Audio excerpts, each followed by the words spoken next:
నరసింహస్వామి గిరి ప్రదర్శన ఈరోజు స్వాతి నక్షత్రం సందర్భంగా ఎదురులో ఉన్నటువంటి భక్తులందరూ కూడా నరసింహస్వామి కొండ గిరి ప్రదర్శన జరుగుతుంది. ఇందులో భాగంగా ప్రతి స్వాతికి కూడా ఇక్కడ ఈ యొక్క కార్యక్రమం జరుగుతుంది. 50 మంది భక్తాదులు కూడా వచ్చేటువంటి స్వాతికి కూడా వచ్చి ఈ కార్యక్రమాన్ని విజయవంతం చేయవలసిందిగా కోరుతున్నాం.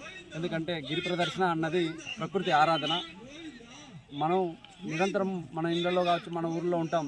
ఒకసారి గిరి ప్రదర్శన అంటే ఈ ప్రకృతిని మనం ఆరాధించినట్లు, మనకి ఇచ్చేటువంటి గాలి కావచ్చు, మనకి ఇచ్చేటువంటి భూమి కావచ్చు, మనకి ఇచ్చేటువంటి అన్ని రకాలుగా పంచభూతాలను మనం ఆరాధించినట్లు. కనుక గిరి ప్రదర్శన అన్నది, గిరి ఆరాధన అన్నది ప్రకృతి ఆరాధన కాబట్టి ప్రతి ఒక్కరు కూడా ఈ యొక్క గిరి ప్రదర్శనలో పాల్గొనాల్సిందిగా మేమందరం కూడా కోరుకుంటున్నాం. జై హింద్, జై భారత్ మాత.